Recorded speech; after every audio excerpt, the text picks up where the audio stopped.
59 सालगिरह असांजे मुर्शिदन हुज़ूर क़िबला जी ॻोठ दरगाही पंवर में हिते जमात इस्लाह मुस्लिमीन जी ब्रांच खुलियल आहे।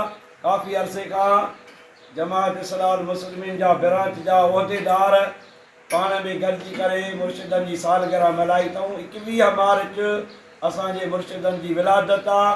मुल्क जे अंदरि कोने कोने में ऐं ॿाहिरनि मुल्कनि में बि फ़क़ीर पंहिंजे पंहिंजे जोश सां अंदाज़ सां सालगिरह मल्हाईंदा।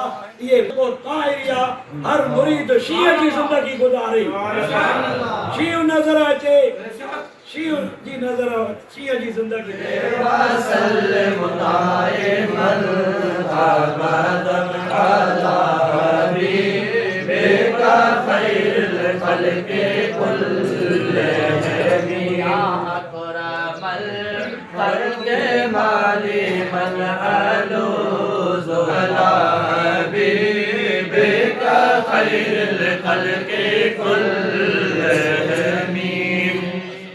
गढ़ी यासीन मां असां अहम ख़बर शेयर कंदा हलूं त गढ़ी यासीन वेझो ॻोठ दरगाह जे पावर हाउस ते मौलाना मोहम्मद उर्फ़ नाले मिठो जे मेज़बानीअ में मुर्शिद महबूब सॼण साईं जी 59 सालगिरह जी तक़रीब मल्हाई वई।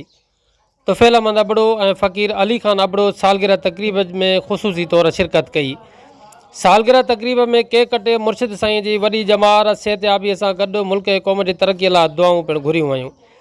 तक़रीब में पंवर इताद ज़िले शिकारपुर जे सदर डॉक्टर नियाज़ पंवर, तहरीक लब्बैक पाकिस्तान ज़िला शिकारपुर जे सरपरस्त आला मौलाना अब्दुर्रहमान पंवर ताहिरी, मौलाना ग़ुलाम सरवर पंवर, मौलाना मोहम्मद असलम इनकलाबी पंवर, मौलाना पीर बख्श पंवर कराचवी, मौलाना सईद अहमद पंवर, फ़क़ीर नूरदीन पंवर शिकारपुरी ऐं ॿियनि पिणु शिरकत कई।